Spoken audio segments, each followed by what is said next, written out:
with short films, there tend to be two very broad types of short films. You have short films that are kind of plot-based, or you have short films that are kind of character-based. The difficulty with a character-based short film is it's difficult to do a character-based short film in a short space of time. So because it takes a while to dramatize a character for an audience. If you're making a character-based short film, which is to say a realist three-dimensional character, it's difficult to do that in a short film that's under 10 minutes long.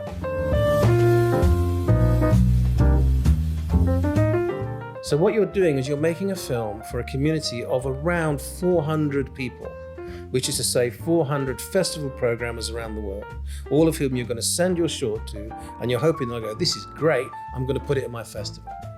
Okay? Only if they like your short are you ever going to show it to anyone else, apart from your friends. But they're the gatekeeper. You know, they're the gatekeepers. So you're making a film for them.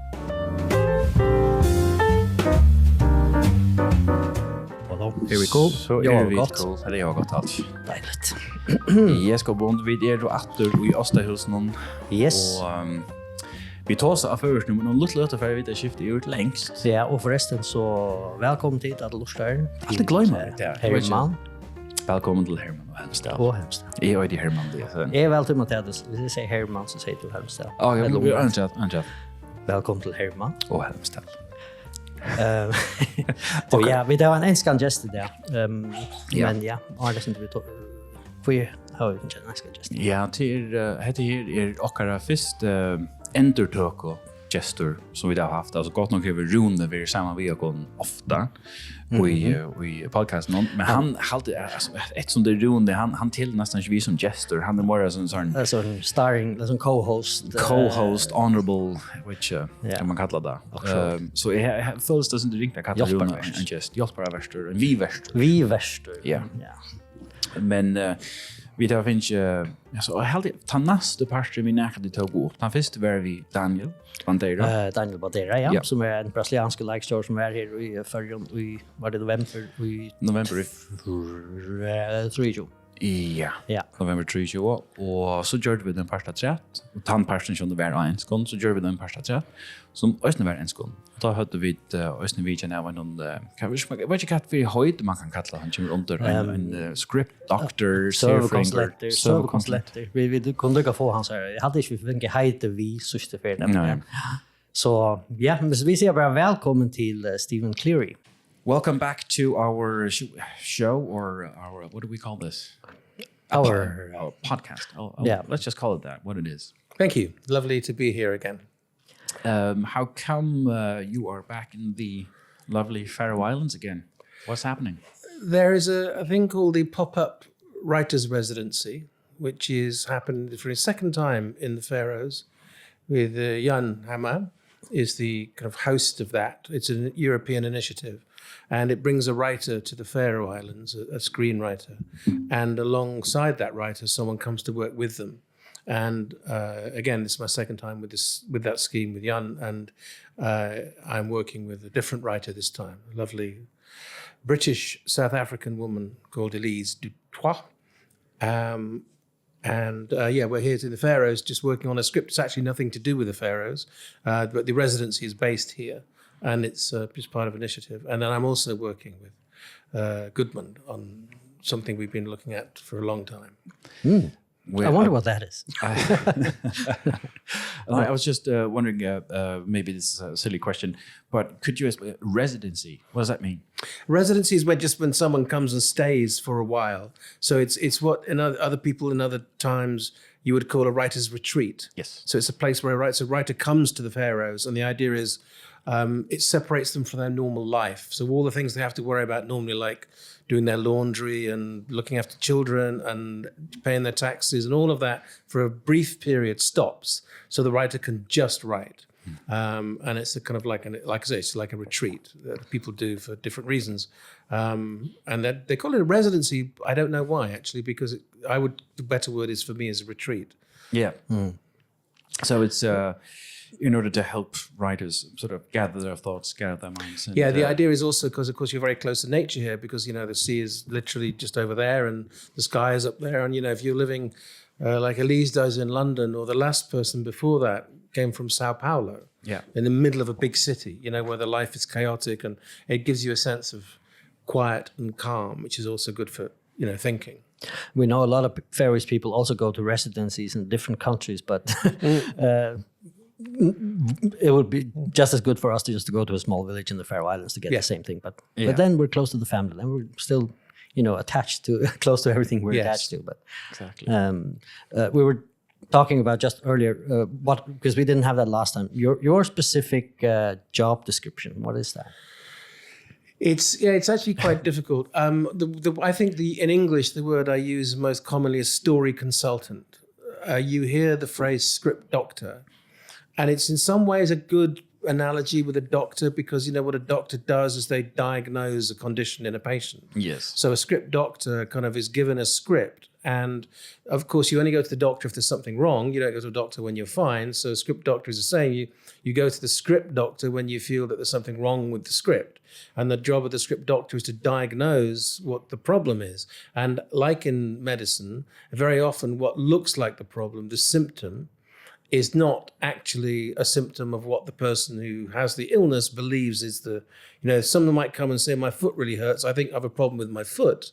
But the doctor will say, the fact that you have a problem with your foot right now is because there's a deeper condition which actually is in your chest, and the symptom is your foot hurting. That's actually very common with scripts. So a writer will say, the problem I have with my script is the end doesn't work, the ending isn't right. And so what they think is we'll spend, time looking at the last 15 pages, and actually very often if the ending doesn't right, you have to go right back to the start, because it means the start isn't right. So the problem manifests or appears in one place in the script, and it actually the source of the problem is very often somewhere else. And sometimes what looks like an enormous problem to the writer is actually quite a simple problem to get right. Sometimes what looks like a small problem is in fact turning out to be a bigger problem as you go along. So script doctor's quite good, but that's for people who only confine themselves really to working on the script. I do a lot of work which is not just about the script, but might be about the conception of a project, or it may be working on a TV series where you're not talking about. Recently, for example, I've been working on an Australian novel that's been adapted for a 6-part series. And most of my work was not about the scripts for the episodes, which were nothing to do with me, but actually about the shape of the overall story and how many episodes do there need to be and what will happen in each episode.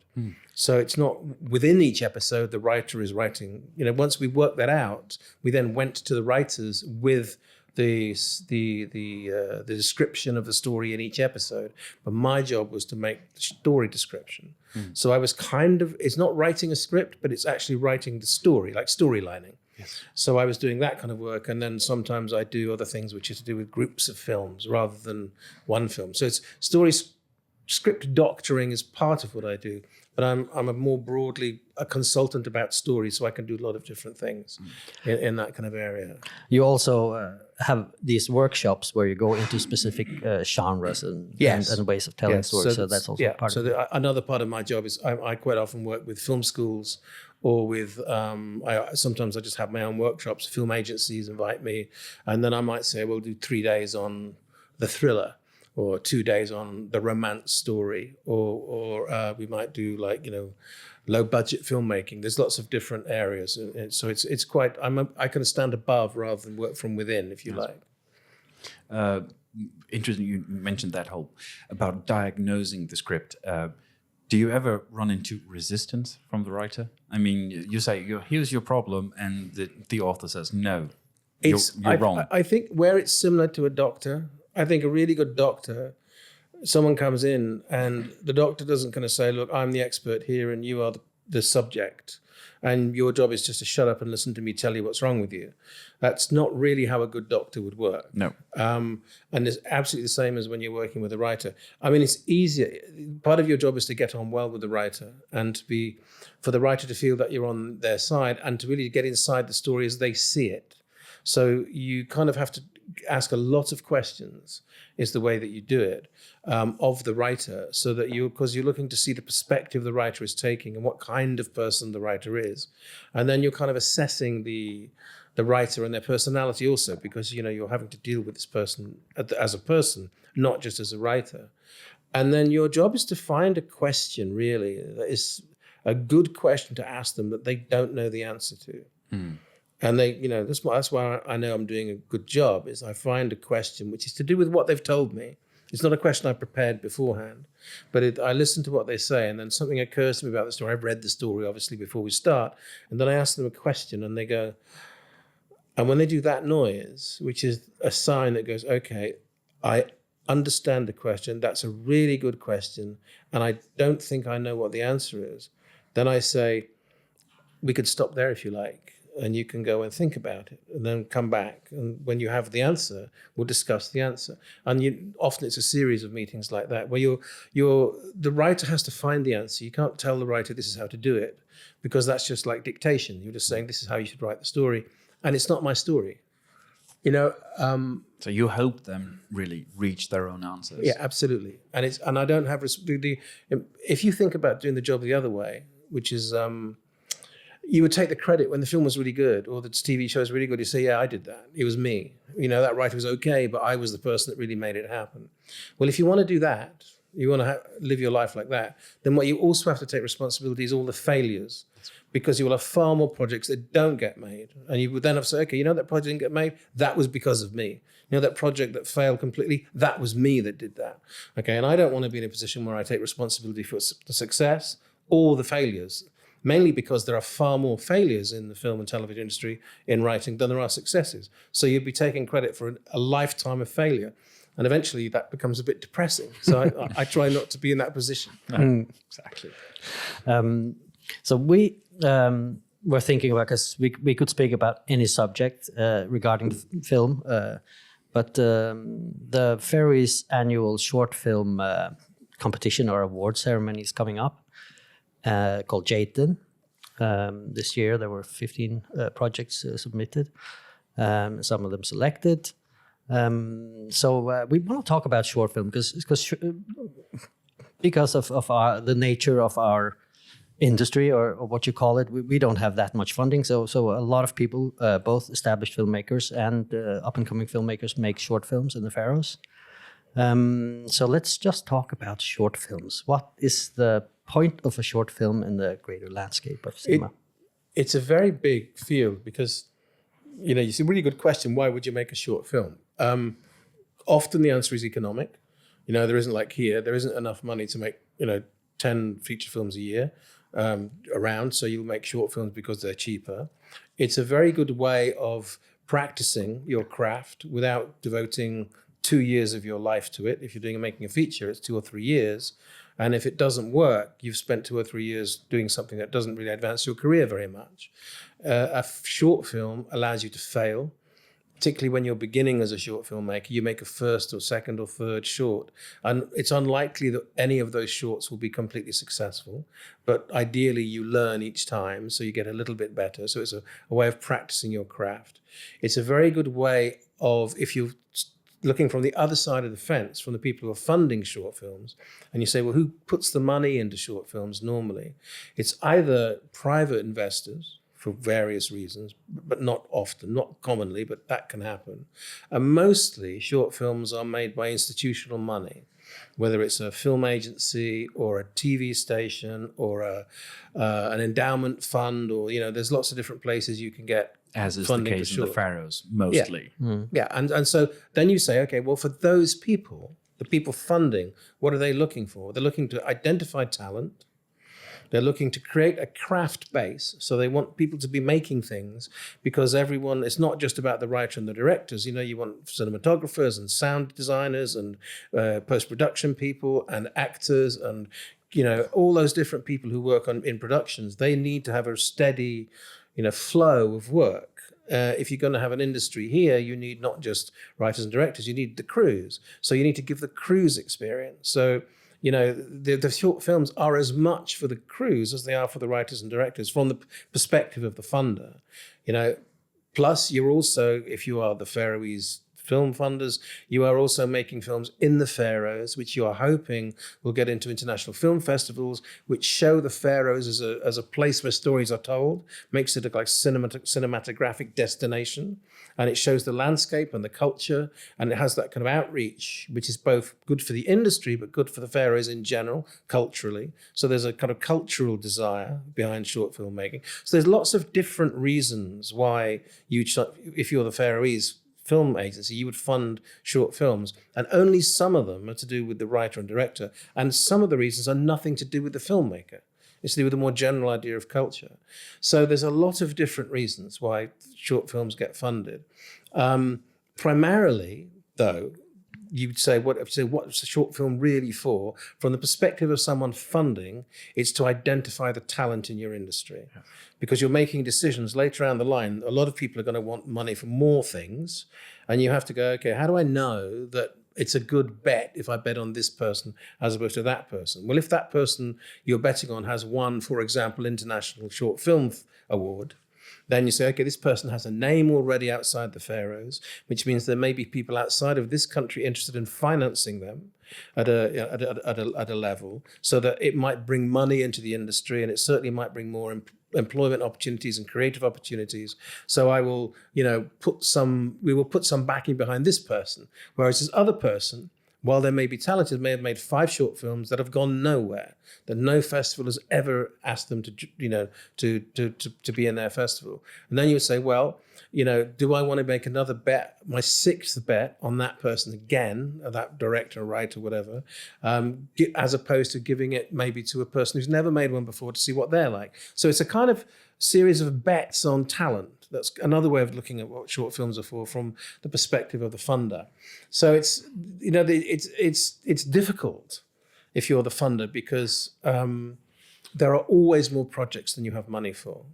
And you are always saying no to a number of people. And the reasons you say no to those people are not always obvious to the people you say no to.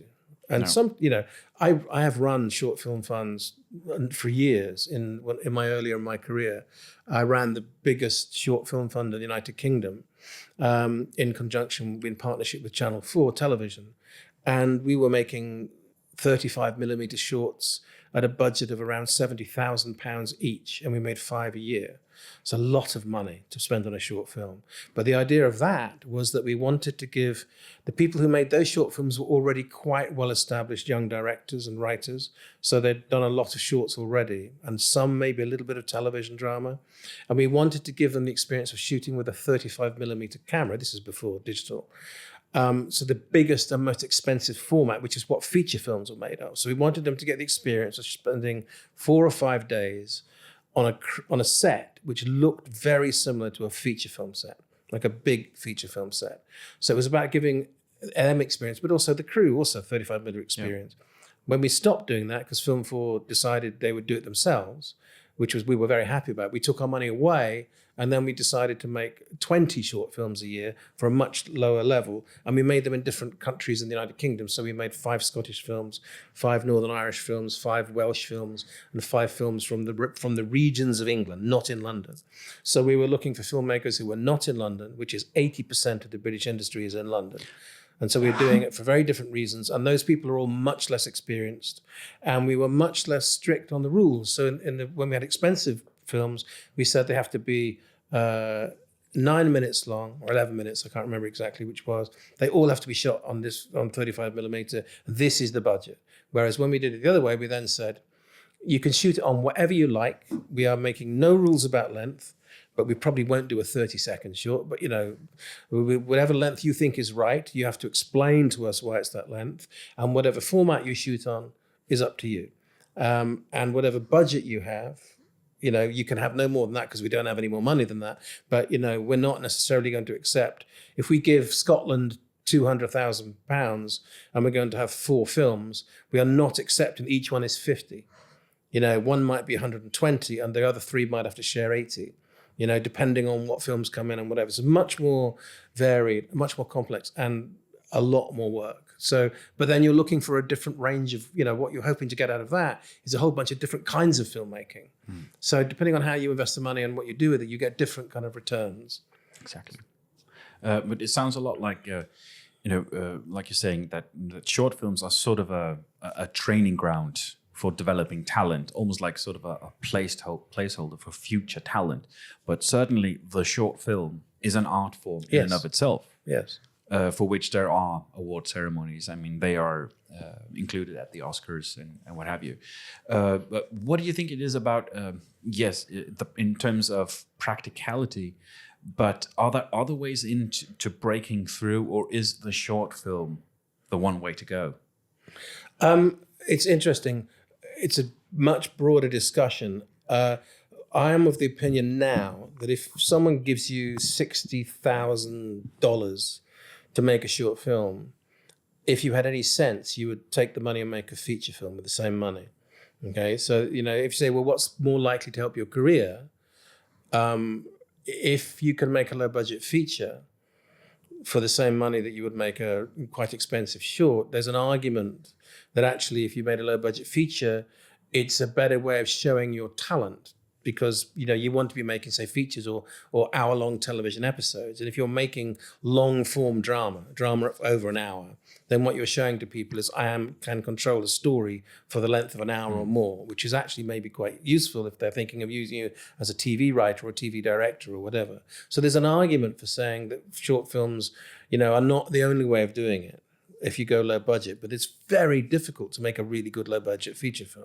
Yes. You take the same money and make a short, it's probably not as difficult to make a good short for $60,000 as it is to make a good feature film for $60,000. So it's a big, ambitious step, but there is an alternative to just making short films.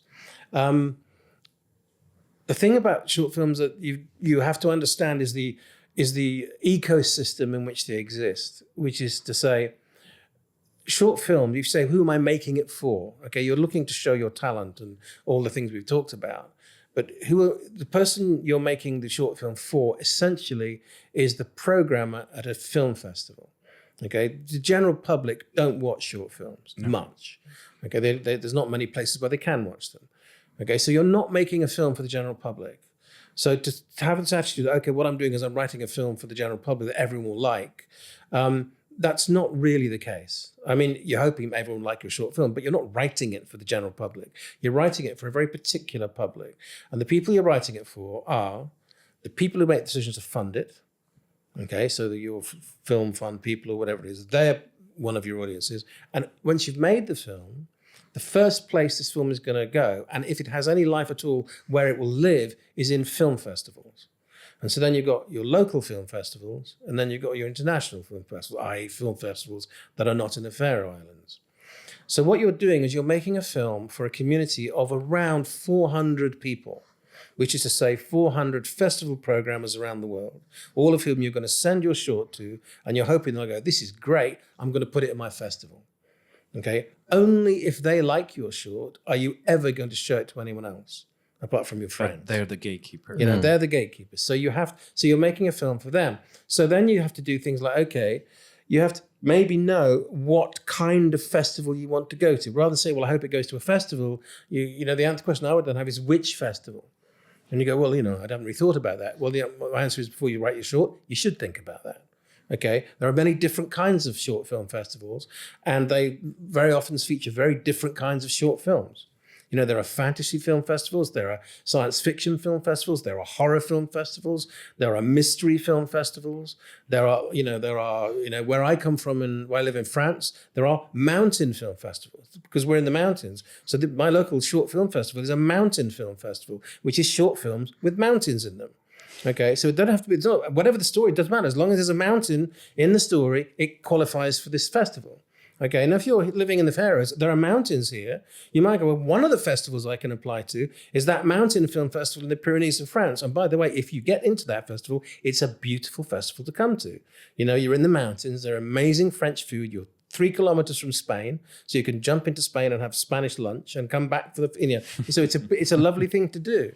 If you make a fantasy film, you can go to Sitges in Spain, near Barcelona, a beautiful little town on the coast, which has amazing fantasy film. So if you're making a short film, there are these festivals, and then within the broad category festivals, there are specialized festivals. So if you're making a specialized story, you're really making the film for not 400 film programmers, but 30. And they are the programmers of those specialized film festivals. Once you get down to that, it isn't impossible, for example, to get a list of the catalogue of short films that went last year to that festival. And in the catalogue, they have a summary of the story of each short film. So you can begin to read the kinds of stories of short films that go into that festival. And you can do other things like look at how long do they tend to be. And you will find that that festival tends to select short films that are no less than X minutes long or no more than X minutes long. So you could begin to go, those 30 people tend to select films that are an average length of 9 minutes, for example. They tend to select films that are like this. There is a tendency for these subjects, of the 30 films they showed last year, more than half of them featured women in the lead roles, for example. Whatever you read, and you can go, okay, that's the kind of world I'm making my film for.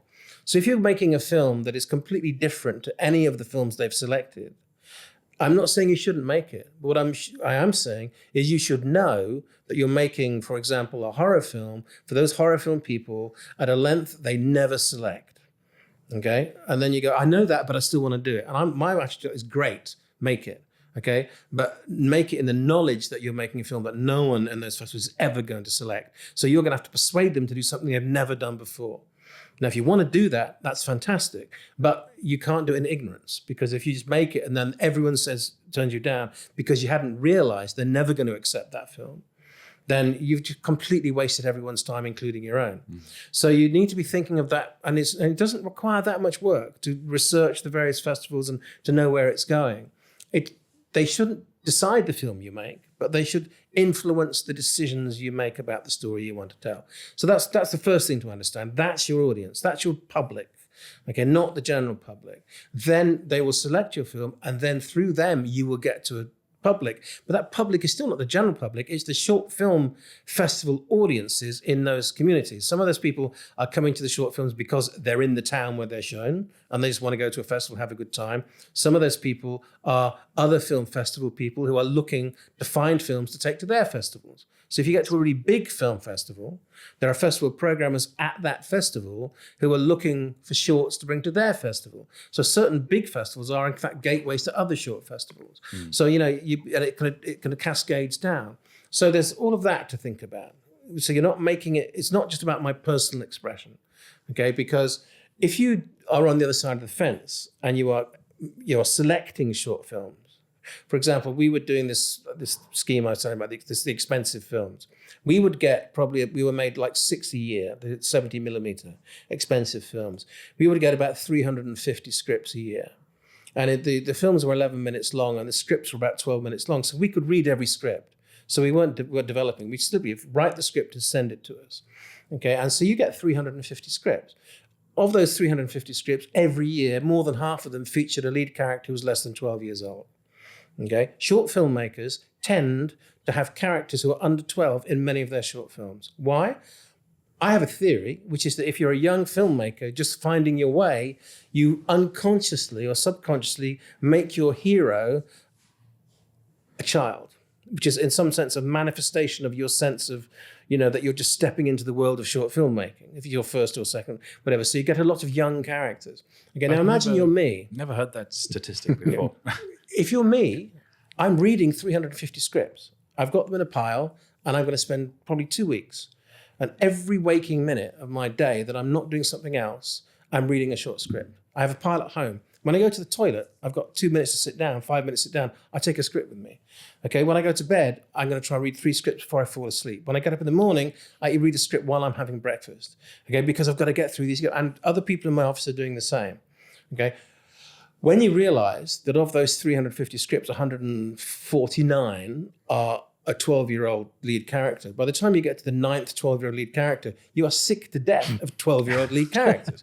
And it doesn't really matter anymore how good the script is. It's like, you're just going to, not another one.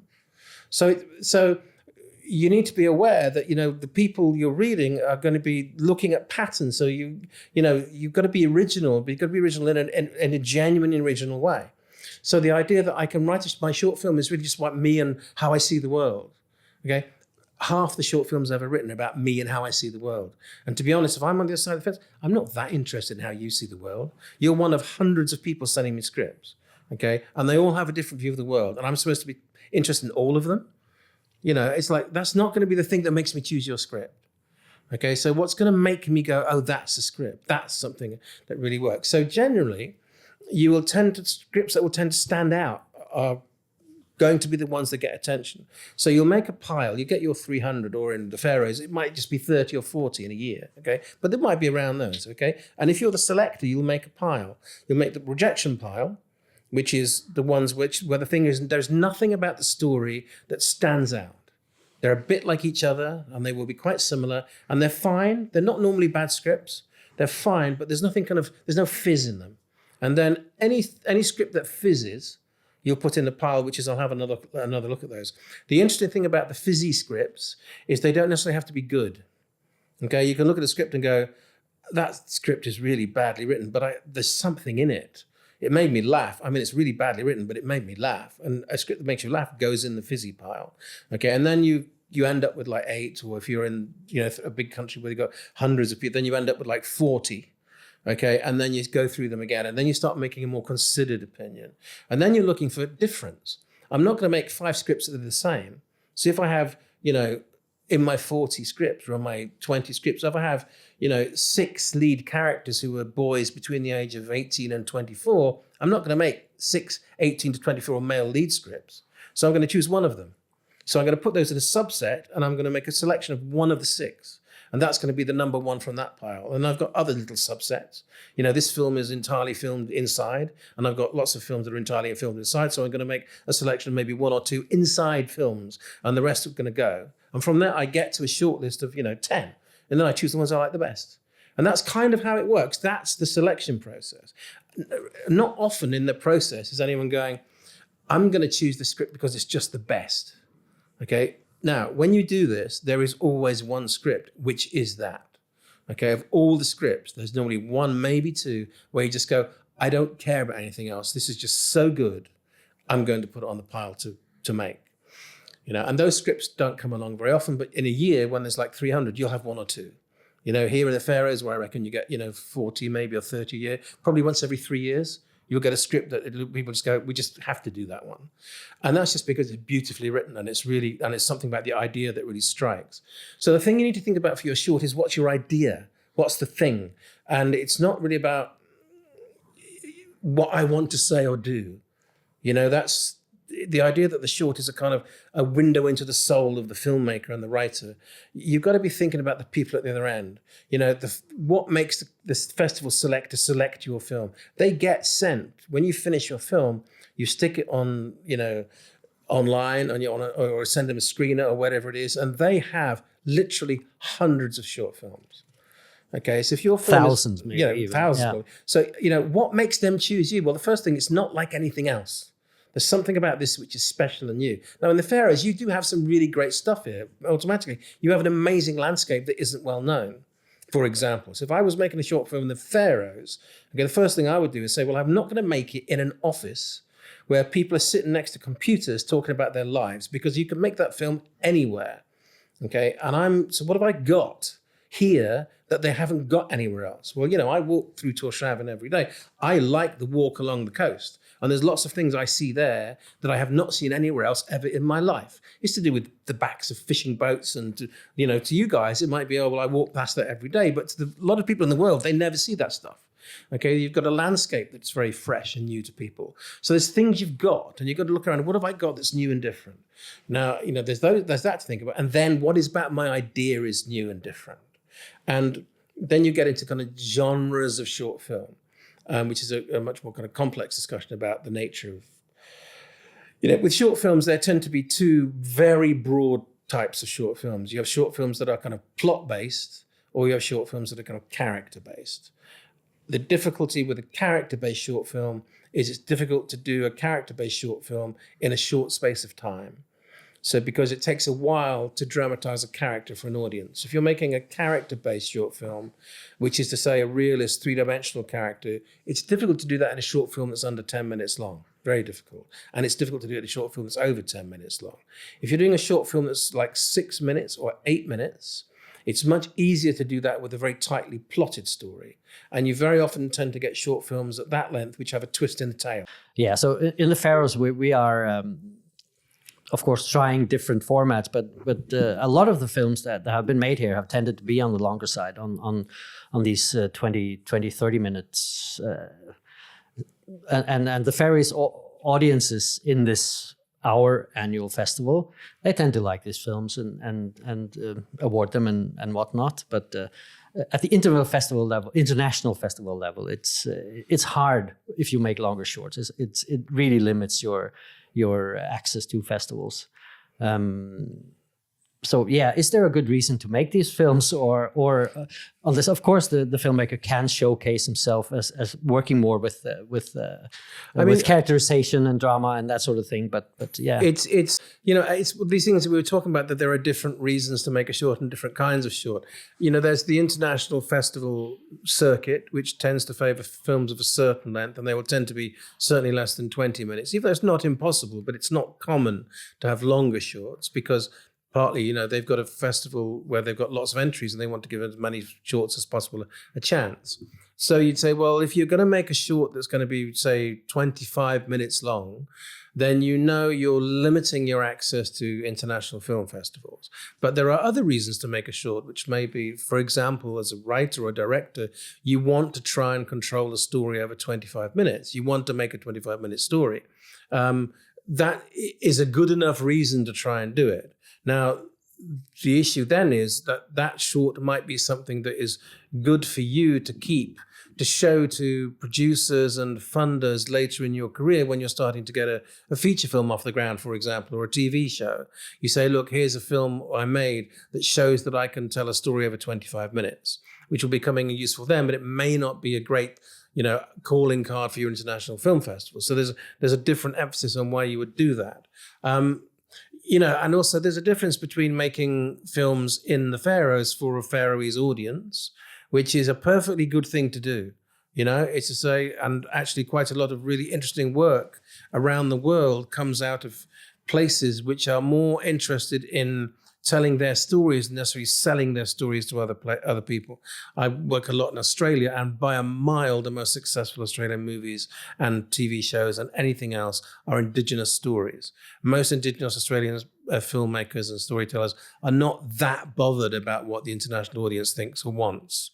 They are telling their stories with kind of conviction, and often that's enough. There's something in the stories that shines and that gets them noticed. So it's not, it's not a cynical exercise. You can't go, okay, well, I'm going to make an international short film, so I'm going to do my surveys and make exactly what they want, because what they want actually is a voice.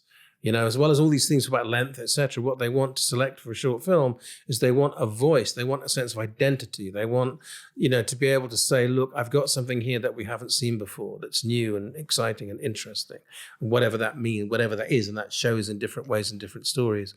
So, as I said, there are different reasons to do it. You just have to know. That's the thing I would say, is that if you say, well, I want to make a short film, but I'm not that interested, or I'm not that concerned about whether I get lots of international festival releases, that's perfectly fine, as long as that's what you're doing. So you can't turn around afterwards and go, this is really irritating, no one wants my short film, because they will say it's too long. You can't make that. If you're saying that, then you've made the mistake, no one else. But of course, the other thing is you need to be making, you're making a short fundamentally for yourself. Whilst we're talking about the outside world and all the things, fundamentally you are making it because you want to be able to tell a story, and you want to practice telling a story, and you want to find out how to do it. And that's always part of what you're doing with making a short film.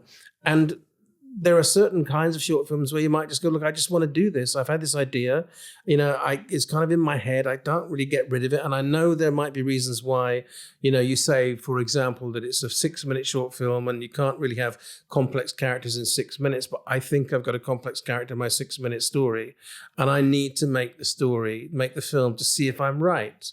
That's, again, a really good reason to make a short film, because you either were right, so you can do something that most people can't do, or you were wrong, and that's shown you why you were wrong. So now you know from the inside why it doesn't work. And that's a lesson that's really useful for you to know, and you always apply it in all your work after that. So there's lots of, that's what we're talking about failure. You know, it's not ever a failure, it's just a learning lesson. You know, the only fault is if you don't learn. You know, there's nothing wrong in making a short that doesn't work, as long as when it doesn't work, you know why it didn't work. You go, yeah, I did that and I shouldn't have done that. That's why it didn't work. Therefore, next time I come into this situation, I'm not going to make that mistake. You know, and that's a really good reason to make shorts. And, you know, there's not just one reason. But you have to be aware that there are kind of technical reasons why people do things. Technical reasons, you say? Like a phone. Right in the middle of a phone. There are technical considerations, you know, to do with length, to do with the kinds of stories you're telling, to do with how you structure it. Again, all the kinds of things that you learn from making your shorts, you then, you know, start to apply. So it's a good idea generally to start off making shorts that are relatively short, so you understand how to control a narrative in a short frame, and then to expand the length of your shorts as you go along, because you can stretch yourself more and you can find you do more, particularly for writers. You know, it's a really good idea not to set out to, if you've not written much before, not to set out to write a 30-page short script. You know, do that later. Start off by writing an 8-page short script or a 6-page short script, and then grow as a writer. But Gudmund, a question for you in terms of Faroe Islands. You mentioned it is sort of a Faroese tradition that Faroese short films tend to be on the longer side. Yeah, a lot 20 of them minutes, have. Yeah, 30 minutes. Why? Where does that come from? I'm not sure. How come? Maybe it is that thing that we are not thinking so much about our international audience. It's more of the filmmaker himself trying, again, practicing, trying to do a long-term... I can speak from my own film, that was Brother the Troll, that so happened to be successful in the international film market as well. But for me, it was an experiment. I wanted to do something that was a Faroese Western. I wanted to experiment. How could a Faroese Western look? And then by taking a story that I had gotten into my mind, I just wanted to make this story.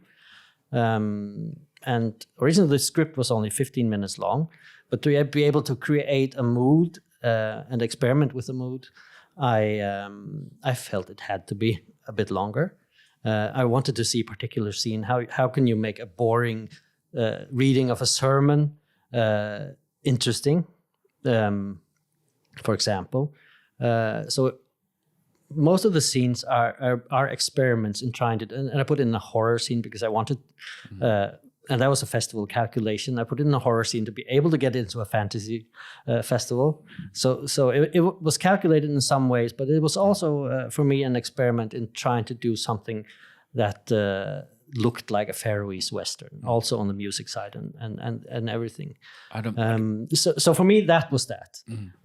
If it is a film about a relationship between two people and you really want to get under the skin and you feel that the story needs to be that length that it is, and it showcases how you can make it work, then it's fine. But of course, it limits your access to international festival. But for yourself, it means this works for me, and maybe it works for this little audience that watches it. But yeah, I might be under a misapprehension, or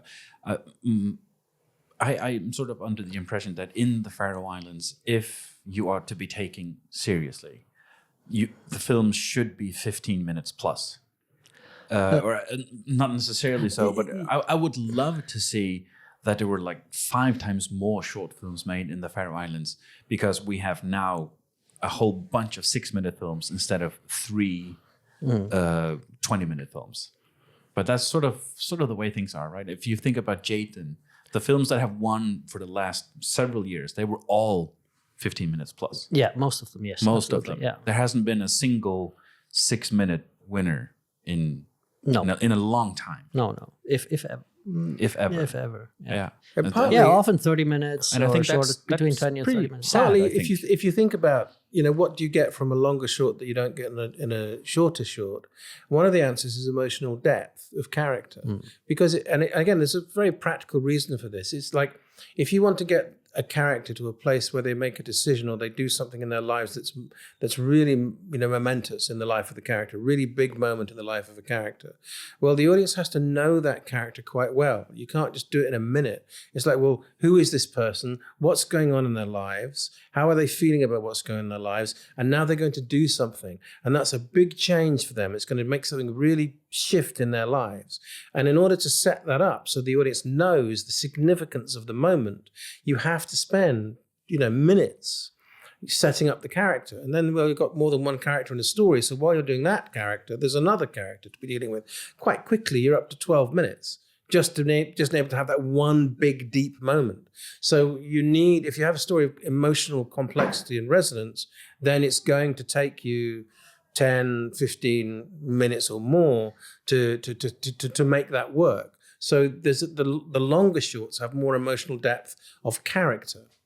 And so you might say, well, maybe people here, if they're making longer shorts, is because what they're really interested in, what they tend to be looking to do is to make emotional stories about people. Yeah. And I do think that is quite Faroese. Yes. Emotion, and most people, character development, that's quite a... Yeah, and most of these longer shorts are definitely character pieces. Yeah. Now, if you're living in a big city and you're a director, okay, in any big city in Europe, and you're a director on the up at a film school, come out of film school, you've come out of whatever, okay, one of the things that you have around you are agents who are looking to get you work, and those agents will also are going to be talking to you about commercials. They'll be saying, you could earn good money while you're trying to get your films off the ground by doing some commercials, i.e. 30-second or less pieces. Okay, so all directors have another voice in their ear going, commercials, short film, short films. Okay, and then that provides a kind of impetus for these people who are also thinking, okay, well, I'll make a 3-minute film, a 2-minute film. I'll do stuff really short because I want to be able to show people who make commercials. I want to make a big, glossy, clever idea that has no real characters in it because commercials don't have many deep characters, but it looks beautiful and it's brilliant and it has a turn at the end and it works like a really good commercial. And that impetus for short films, short films in a big city in Europe comes from partly the closeness of the filmmaker to the commercials industry.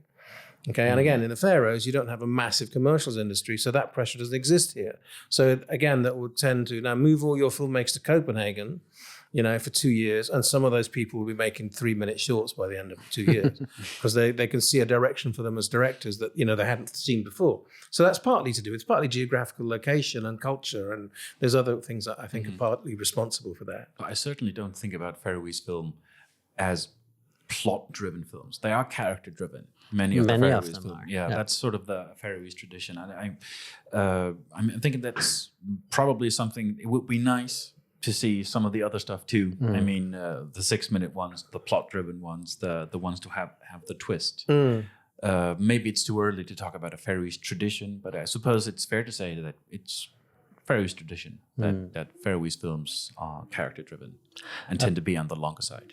I mean, if I was doing a kind of like a development program for Faroese filmmakers, and I was confronted with, they brought me into a room with 30 Faroese filmmakers and said, okay, partly what you're looking to do is we're going to develop these people. We're going to make them, broaden them, make them better. Okay, I would get them and I say, okay, how many of you have made short films? And they all put their hands up and say, okay, how many of you have made short films that are more than 10 minutes? Okay, and how many of you made short films that are less than 10 minutes? And all the ones that have made short films for less than 10 minutes, I would make films that were more than 10 minutes. And all the ones that only made more than 10 minutes, I would make them less than 10 minutes. I'd say, okay, you're going to do what you haven't done before because I want you to find out what it's like to do something that you don't feel automatically comfortable with. Your tendency is to do this. Okay, to be what you broadly feel comfortable with. Okay, I'm going to make you do things that make you feel uncomfortable until you do them enough that you've become comfortable with them, and then that means you've now got a range of stuff. And so that's generally what you do. I would say if you're a filmmaker in the Faroes and you are looking to enter a competition, get funding locally, and you want to make, and that generally they tend to be like this, and you also feel like doing that. So you want, you're not thinking I'm a revolutionary, I'm going to change everything. Okay, then do that. But you have a telephone. You can make a short film on your telephone while you're preparing your 15-minute or 20-minute film. Go away and make 6 2-minute films. Okay, do it over a weekend. You could, anyone can do it. I have a friend in Australia, in Canberra, who runs a 24-hour film festival, which is to say the film is designed, thought of, written, shot, and shown in 24 hours. We have the same, but it's a 48 hour. Yeah, and it's like it's a really great exercise. Yeah, so it's absolutely great, and you're just playing with different forms. And again, as I was saying, if you have a telephone in your pocket, you have the capacity to make a short film. Okay, there's no excuses. You don't need actors. You don't need. You can do it with your friends. And if you say, well, they don't act very well, don't write them a script that means they have to act very well. Make them a script where they're all wooden robots, because when they act, they all look like wooden robots. Well, write a wooden robot story. In that case, their lack of acting ability is actually what you need to tell that story properly. So there's always a way around whatever problems you have, and just attack it. And be experimental, and and just go at it and see what you can do. And again, when I started off making short films and working with short filmmakers, it was really difficult to make a short film. Really hard. The technology didn't exist very well. It was pre-digital and everything. And the money was difficult, and the production process was difficult. Everything was time-consuming. And so people making short films is a real achievement to make any short film those days. Nowadays, making any short film is not an achievement. So, what should you do if you want to be a short filmmaker? I would say, first of all, if you want to be a short filmmaker, make 15 shorts a year. Okay, for 3 years. Okay, and if you say, well, that's a lot. Well, yeah, of course it's a lot. But you'll get a lot better if you do. When I meet directors, young directors who, often have come out of film school, a couple of years ago, and they say, oh, I've got my, I said, can I have a look at your work? And they go, yeah, well, this is my graduation film. And I'm like, when did you graduate? 2 years ago. And I'm like, and you're a director and you haven't done anything in 2 years. You're not really a director. You're someone who wants to be a director. You call yourself a director. You're not really a director. The directors I know are doing well in their lives as directors, they didn't stop making films when they didn't have any money. They always made films. And when they didn't have any money, they made them on their phones. And when they had money, they made them on, slightly better cameras. But they always directed. And every time I saw them, every 4 months or 6 months, they showed me something else they'd done as a director. And this person is going to direct. If you leave them on a desert island with nothing, they're still going to direct something. They're directors. And again, if you're a director and you're not making stuff, there's no excuse these days. No excuse. There used to be excuses because it used to be really difficult, but nowadays it's easy. So you have to keep making stuff. We have to wrap up soon, because we're actually taking up the space of the young New Ferries Film School. That is that's in 1 hour. It's in 1 hour, but we can hear some scratching outside the doors. Right. So I think speaking about them, now they've made their first short film, for example, and them and people in general that want to start making films, and these young people are really dedicated. So what would be what would be good advice for them to? If you're a director and you don't think of yourself as a writer, and you want to be a director rather than a writer, then write. Okay, in order to understand how difficult that writing is, even though you won't be doing it mainly. If you're a writer who wants to direct, who wants to write and doesn't necessarily feel themselves they want to be a director, direct some things. Understand what these other people that you're going to be working, what they do, what it involves, what the job is, how to do it well. I would encourage anyone making short films to act. Writer and directors to do some acting, even though you may well be terrible, that doesn't matter. Understand, okay, what is the process for the actor? So as a writer, to go through the process of having to speak other people's lines, having to understand what the character is. That process is really good as a writer to understand what actors do, because it's a peculiar and mysterious craft. And it's also, having said that, it's also quite technical also. So to understand that other side of things. And again, same thing, I would also do on the sound recording and also on the editing. When I was young, before I even got into the film industry, I was making films for myself, for fun. And I have acted, I was terrible. Okay, I've directed. I directed once and decided, having done it once, I'm never going to do it again. And I have never done it since. I have no interest in being a director. I admire directors. I wouldn't direct if you paid me right now. Okay. And I have done a lot of editing. I've done a lot of sound post-production, so I know about dubbing. I know about, sound work. I've done as much different stuff as I could. So I know it all. So I don't know it very well. But for example, when I'm talking to an editor, I know what they do. I've edited stuff myself. I don't know digital editing, but the principles of editing I know. I know that when you edit, you should think a lot more than you cut. And I know that when you've got digital editing, where cutting is much easier than literally snipping the film with a pair of scissors and sellotaping it together, when you did it on film, you took a long time to decide to cut because it was so difficult physically to do it. And if you cut your film too much, you ruined it. You didn't have that many options of cutting. And the great thing about that was that you had to think very hard about, why would I do this cut here? Where exactly should it be? And the bad thing about digital is you can just do it 15 different ways in 20 minutes. And so you actually stops you thinking. It makes you just, and it's almost trial and error. And so just understand the principles of everything else, I would say. So if you're working with other filmmakers, just, change jobs, rotate around jobs. I'm sure they do that already. It's a really good thing to do, just to understand and learn everything. And as I say, the other thing is a writer writes, a director directs. Just do it all the time. And if you're a writer, keep challenging yourself with different formats, different kinds of stories, different genres, just play. And most writers are really good at two kinds of writing and not very good at any other kind of writing. Okay, so find the two kinds of writing you're good at. Like, for example, you might be really good at thrillers, okay? And you might be really good at writing scenes with young people. Okay, and you experiment and you find actually you when you do that stuff work, it tends to work all the time. When you're doing that, you write thrillers, your thrillers tend to be good. You want to be a romance writer, your romances stink. Okay, keep writing them until you realize, okay, I just can't do it. And understand that there are an awful lot of writers in the world who are very good at one kind of writing who want to be a different kind of writer, and they don't understand that that's not what they are. Okay, and so just practice different kinds of writing and see what you do well, because you will have an instinct for a certain kind of writing. There's something you're going to be good at, so find out what it is. Don't assume the stories that you think you want to write now are the stories that are going to be the stories you're good at writing. Okay, where you start is not necessarily going to be where you finish. Same as for directors. Don't assume the kinds of things you think you want to direct are what you're really good at. There are some filmmakers I really like who are really good at certain kinds of filmmaking that they never do. My best example of this is Ken Loach, the British social realist political filmmaker. He's really good at filming fights. Ken Loach would make an excellent action movie. Okay, he would never do it. He's retired now anyway. But if you look at any of his movies, when there's action sequences in them, they're fantastic. Fights in Ken Loach movies are really great. He really knows how to shoot a fight. But he never made a film that was all about fighting. But he had a gift for it. And so as a director, you will have a gift for a certain kind of film. What is it? And you won't know unless you make different kinds. And shorts, so where you can experiment with different kinds and suddenly find you have a gift in a certain direction. And that allows you to find, as it were, where your talent lies.